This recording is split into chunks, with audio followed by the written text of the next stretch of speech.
Good morning. Good morning. Good morning. Welcome to Hug Nation's Love Morning. This is our chance to connect and share gratitude. And if you're here, you can hear my voice. Step one, we've connected. And maybe we can try to make connection one of our priorities today. Maybe try to say hello to strangers you pass, or send a couple texts just saying, thinking about you to people we care about, etc., etc. And it's also a place where we can share gratitude, share a thought, an awareness, a celebration, a victory, maybe a lesson learned from something difficult, maybe some silver lining to a struggle-filled path. I would love to hear what you are grateful for. And normally when we do this, I start with a song. It's something I make up on the spot, you can never sing along. Although I often rhyme those two words because it's easier for my brain. And if you think I'm wild now, you'll never get to tame the words that I rhyme, that I'm doing all the time. And we have gratitude, so it lifts our attitude. Welcome to Love Morning. Welcome to Love Morning today. Good morning. Good morning, Gerbot. Good to see you. I am super excited and grateful that this weekend, this Saturday, is the Open-Hearted Men's, the first gathering of the Open-Hearted Men's men's group. Not really a men's group, it's just Open-Hearted Men's event, gathering. And my last weekend's retreat, I got home late Monday night. And so I really was, I can't believe it's already Thursday. I'm leaving tonight for Santa Barbara. And I was like, oh my gosh, I am not ready for this weekend. I mean, I'm ready, but I'm not packed. There's all these like little things that I'd like to type up some notes, and I don't. So we're gonna do that today. And actually, last night Lisa was like, "What do you think about heading out to Santa Barbara tomorrow morning? Just to avoid any later in the day traffic." And I was like, "Wait, actually." Let me say more about that. I am grateful for the communication skills and way that I get to practice with Lisa. Because in that situation, she said, she brought up going to Santa Barbara, tomorrow. And I was like, well, we're going to do that at the end of the day, like after traffic, we're gonna drive up. And she's like, "Oh, I was thinking we were gonna go in the morning," and I was like, because in that one statement, what if we go in the morning? I was thinking, oh my gosh, this weekend is closer than I thought. I'm not ready. And I calmly was able to say,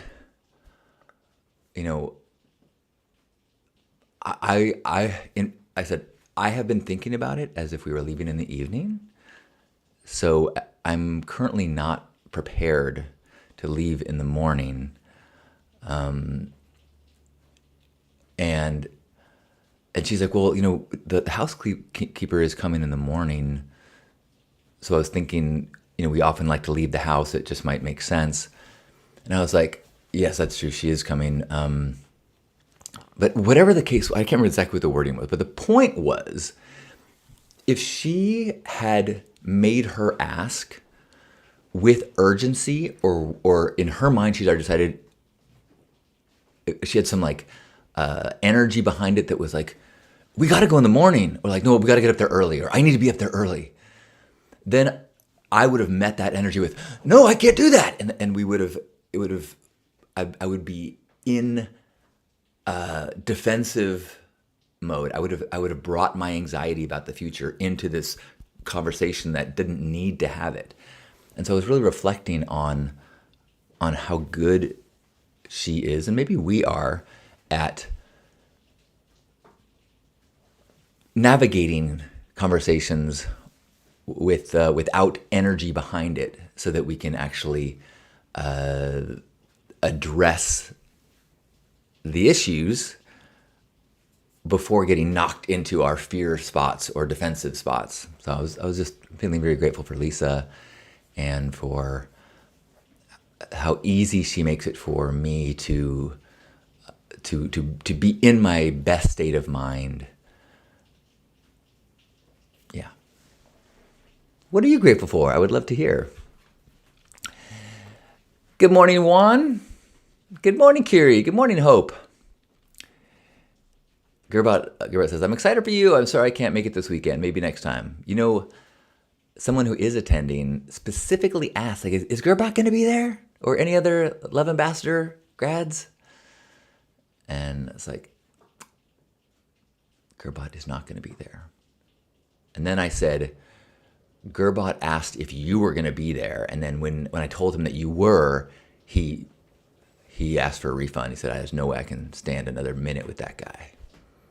No, I did not say that. And speaking of being silly and sarcastic, and yesterday, Fia visited, who is a 4-year-old, adorable little girl, and who has a complicated relationship with the Hug Monster.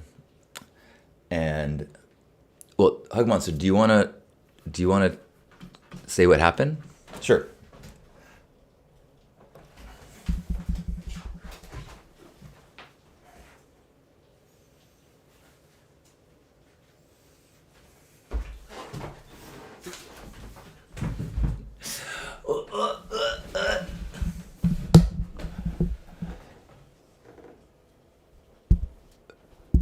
What do I do? Do I talk into the microphone?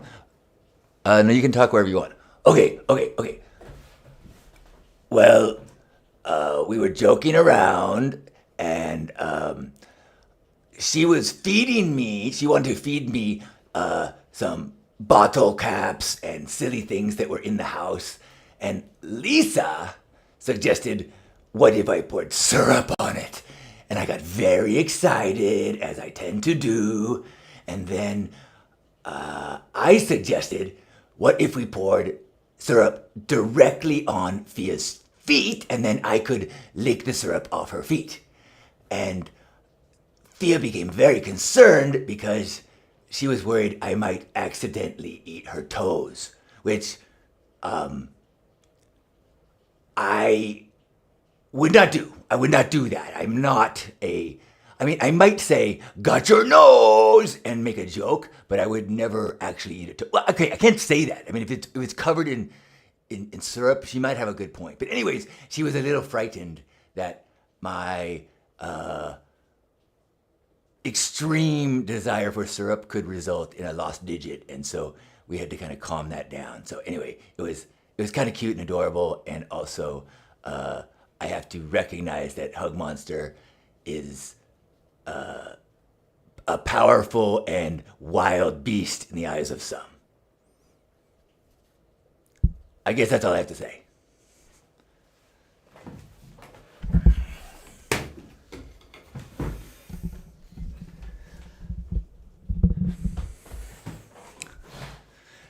Thanks, Love Monster. Hug Monster. Sorry, I'm missing your name.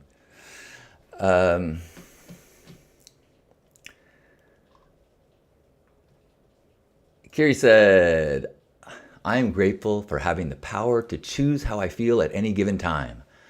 I'm grateful I love my precious life.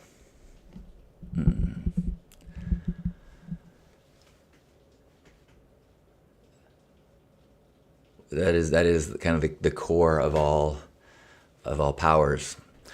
I had someone who was texting me a bunch yesterday, going through something really they're very distraught, and after a while I was like, I think it sounds like the biggest problem here are thoughts. Does that sound accurate? And they heard that. I mean, they were still quite distraught, but I think you don't have to believe your thoughts, and you can summon thoughts and beliefs and feelings that are better than the ones you're feeling in that moment. It takes a huge amount of discipline, though. Like Lisa and I, 2 nights ago, we were feeling very connected after a beautiful weekend together. And we decided to record a message to ourselves in the future when we're going through hard times. Kind of like, hi, Lisa and John. This is Lisa and John. And it sounds like you're going through a struggle. And we just wanted to share and remind you how much we love each other and kind of that kind of thing. And said beautiful things and tried to give a perspective that is hard to remember when you're not in it. And we did it, and then we were like, now the hard part will we watch it when we need to? Because when you are depressed or when you are dysregulated, the hardest thing is to do the things that you know will help. Like I have a blog that I keep. It's a private blog, but I copy and paste if I get like a really nice message that a thank you that makes me feel like what I'm doing in the world it matters. And my intention for it is that quite frequently I will forget. I will feel like I'm not enough, or I'm not doing enough, or I'm not as good as this, or what, And so my intention was, when I get in a funk, go read through there and remind yourself that, yes, you can be a fuck up, and you can be pretty amazing. And here's all these people that, if you can't see it yourself, they have seen it in you. Now, I've had that blog for 10 years. I've probably looked at it once. I mean, knowing it's there is helpful, but there's something that's so difficult about when you are disconnected, when you're in a space where your heart is closed. It's hard to do the things your open-hearted version of yourself would want to do. So I so appreciate, Kira, your discipline and your practicing of that control. Yeah, well done.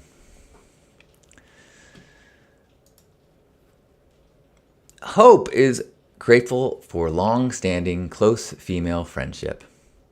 My friend and I have embarked on a new side hustle journey, and it is fun to not be a solopreneur. So cool. The idea of team has been huge for me lately. As I am in a partnership unlike anything I've ever experienced, it is helping me to appreciate and understand what team can be, what partnership can be, whether that be business or professional. Like the early days of Pink Heart was the kind of the most I've ever felt like a team. Like, here are a bunch of people who are passionately doing whatever they can for the common goal, common vision. And the very early days, I was attached and micromanaging, and then I let go and trusted, and was really the team power of what we created together, co-created, was so awesome. But usually, in most of my other business experiences, I have not had that ability to trust people enough to really feel like, if you say you've got that, then I'm not going to give it another thought. I'm not even going to check on it. I'm not going to see if it was, I trust that it's going to be good enough or what as good as I would do it. And a combination of things. I have now learned often that what I think is the best way is not necessarily the best way. And I've started to recognize when I am in the presence of someone who is trustable. I don't mean trustable in the honest, dishonest sense, but trustable meaning like if they take on a task, then it's going to be done as best as they can. And I know that whatever the best that they can is in the way that they're going to do it is going to be awesome, which is the way I feel with Lisa. You know, I don't double check something that if she's doing something because I just trust that she's going to. And that to me, that level of that's a type of team. That's a type of journey, whether it be entrepreneur or relationship, that is so powerful. And for me, it's been so rare in my life. I've most things I do myself because I haven't practiced, and it's taken me a while to build trust, and it still does. Juan says, I wanted to go to the men's group, but I knew that I would be in Mexico. Are you there now? Or are you on your way? Juan says, I am grateful for the hug monster. Thanks, Juan. Good morning, Zoe. Happy Thursday. Good morning, Karina. Good morning, Trish. Trish says, grateful for starting my day with the album Flow State. Is that the band or what it's called? Oh, and the meditation in it.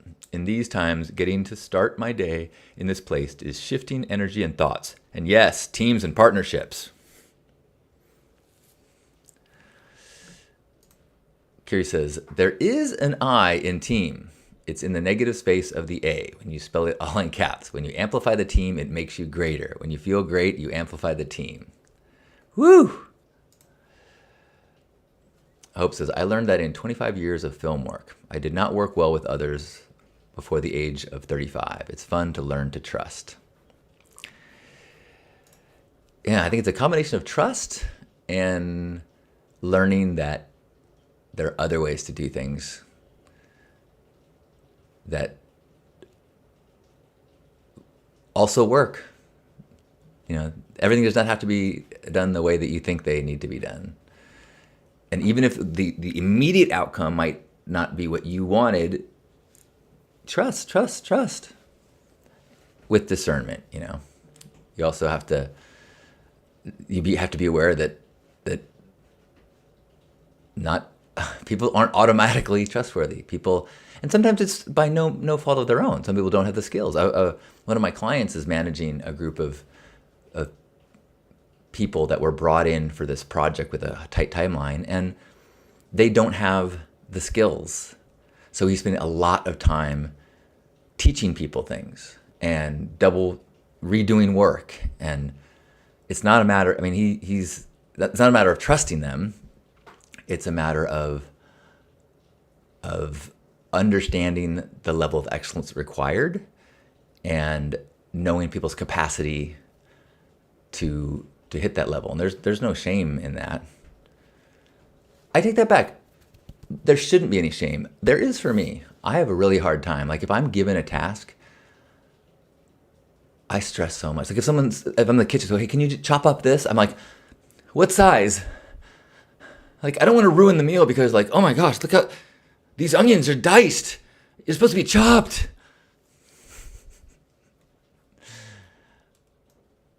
Maybe that's why I have trouble trusting others, is I don't trust myself. I also am not good at saying, can you give me a task and tell me exactly how to do it? I'm like, yeah, totally. You want me to flambe these onions? Totally. I'll let me just get my peeler. Trish says, trust with discernment. I think the famous line from, I think it was Ronald Reagan said, trust but verify. Anybody else have any gratitude they want to share today? Something in their life that they're aware of, something about themselves, some mundane thing or something magnificent. I'm grateful that I'm almost done, or actually, I finished the first draft of the Stay Sparked tribute episode to Janus and sent it off to Betsy, and she loved it, and she gave me some really good suggestions. It was starting to become daunting, editing an episode where we talk for an hour, and I just put beginnings and ends on it, and maybe cut out one thing that didn't work, and then record the intro and put it at the beginning. Ta-da! That takes me not that much time. But to take clips from, a dozen different people who sent in clips and finding a bunch of clips from him and then putting it all together, I just found myself, my workflow is unorganized. And I started I'm like, oh, I'll put this quote in. And I put it in. I'm like, oh, I already put that quote in. And so I'm happy to be seeing light at the end of the tunnel. And I think it's going to be I think people are going to love it. Especially, his friends will definitely love it. There's even a one of the clips that I put in is 1-year-old Rumi trying to say, "I love you, Daddy." That Shannon, Rumi's mom, sent me. Gerbot says, and boundaries. Thank you for saying that. Yeah. Boundaries. It's the paradox of mankind. This was one of the lessons that stuck to me the most in college. It was intro to sociology. The paradox of mankind is that, is mankind not the right word? The paradox of humanity is that we must be bound in order to be free. We must have boundaries. We must have limitations. We must have rules so that we can be free. Some of the examples I remember from the class were, a freeway, the roads. We have to have, if everybody can drive however they want, we would crash into each other constantly. So we say, okay, there's limits to what side of the road. There's limits to how fast. There's limits and rules for when we have the lights. Or language. Total freedom would mean that if I wanted to communicate, I would go, I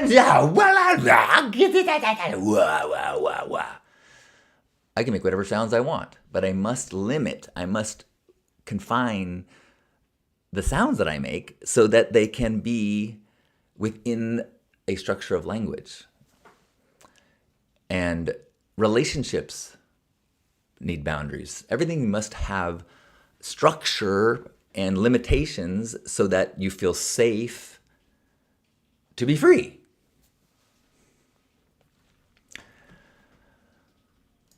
Curie says, I am grateful I discovered that I successfully quantum jumped into a timeline I've been lining up with for the last week and focused intention. Woo! I don't need any more proof that I'm ready to guide others. Woo! It's interesting you say that. I've been so happy lately, so in love with my life, so in love with my home and my partner and the people that I'm meeting and the work that I'm doing, that I'm like, did something happen? Clearly, almost 2 years ago, so sobriety, did I leap timelines? I feel like God went, okay, let's put you here now and see how good it can get for you. I want to show you something. Although I also had this thought, Lisa and I were talking, and I think God looks at our love and is just tickled. And then I was like, well, we are God, so we are God giving ourselves this experience. So, kind of selfish of God. You're welcome, God. And I also feel like God and I have the same sense of humor, so I don't think I'm going to get struck down by lightning by that, because I think they know what I mean. She knows what I mean.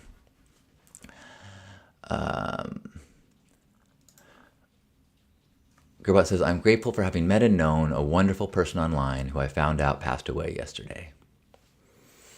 I'm sorry to hear that. And when I say I'm sorry to hear that,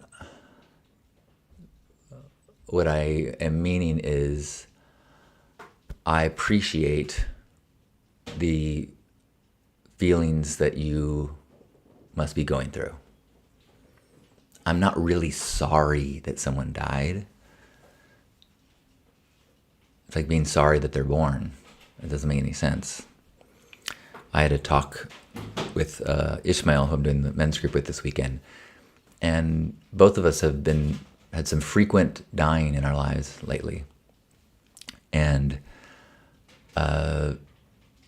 really, I think it's going to be a part of the men's group is grief, and that if you don't figure out a way to integrate loss into your life, you are doomed to suffer. Everything that you love, you will lose. Everything. And so you have to not be sorry every time something dies. You can be sad. You can grieve. But at some level, you have to accept that it's like getting upset when the sun sets. Like, no, it's dark again? Yeah, again.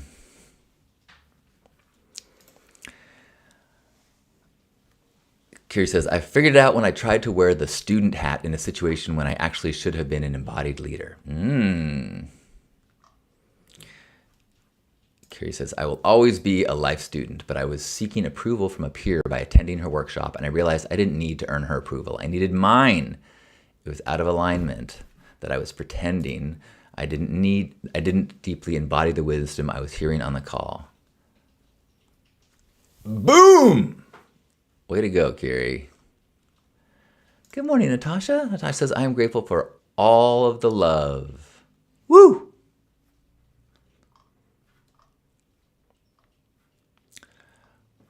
Natasha is also, I'm grateful to be able-bodied enough to do the things that make me feel useful.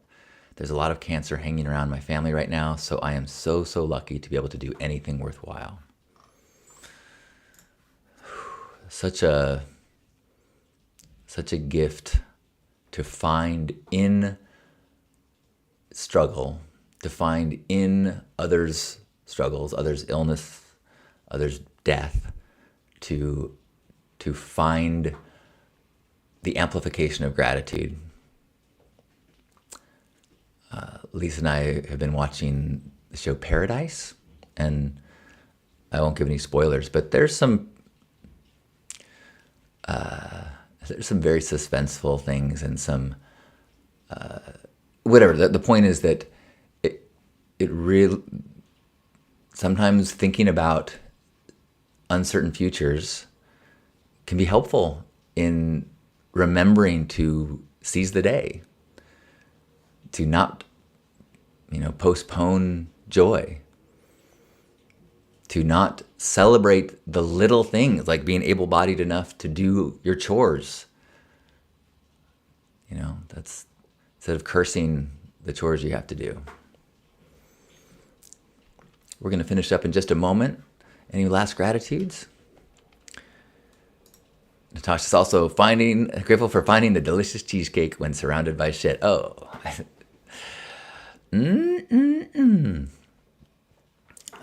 I'm in a WhatsApp group from a retreat, and somebody posted that they were in a shop, and a woman was loudly complaining that her bagel didn't have cream cheese on both sides of her cream cheese sandwich, her sandwich, and was just and they were saying like, wow, helped me really witness this mentality that I can often fall into of just focusing so much on the negative. And I was like, kind of reminds me of Crapper Cone. I should send a clip of Crapper Cone because, yeah, there's cheesecake everywhere. I'm trying to cut dairy, so I might have some other cake now. Maybe it's a key lime pie. I've actually even noticed this morning, like I have some like redness coming. My hair too. Really, that's one of my bigger shallow things that affects my mood is when I am red, itchy, flaky. Does not like that. Kiri says, choosing to feel joy today doesn't rob you of anyone or anything. Natasha says, you and Lisa's love is a big, beautiful piece of delicious cheesecake. Cheesecake or shit would be a great knockoff of crap or cone. But I still need crap. Cheesecake or crap, sound, although maybe, Natasha says, I think my eczema food trigger is gluten. I don't know if I have been, I certainly have not been, I don't need I guess it depends on what the time, I did have a lot of toast no, I didn't.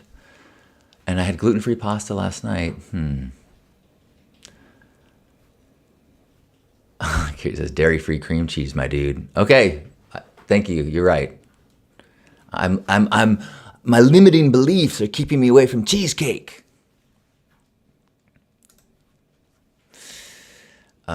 Speaking of this, the last thing I'll share is that me and Lisa's love,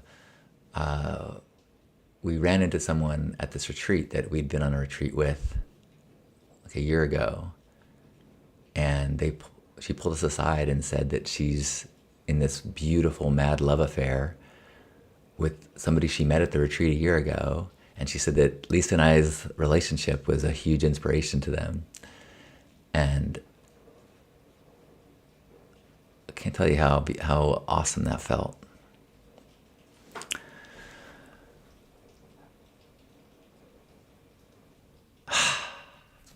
Well, what a treat to be here with you. I'm going to run some errands today, get ready for leaving town.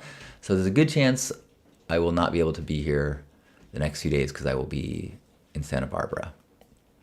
And I don't know how connected I will be at the location I'm going to be at. So if I miss you, I will be thinking gratitude. If I see you, I will tell you gratitude. And I'm grateful for this practice. I'm grateful for your presence, grateful for your gratitudes and you sharing the beautiful thoughts in your mind. I love you. Wherever you are, let's give ourselves a big squeeze. Feeling grateful for our bodies, grateful for this moment, grateful for one another, grateful for all the gratitude shared and all the ways that we get to lift people up today just by the way we walk through the world. Or lift ourselves up if that's what is most needed for ourselves and for the world. Let's take a deep breath in and squeeze.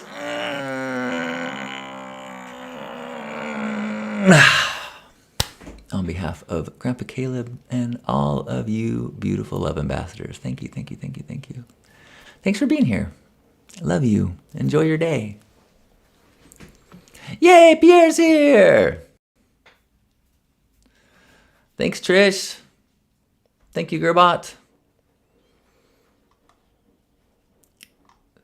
Thank you, Natasha. Anyone who might still be here. Love you guys.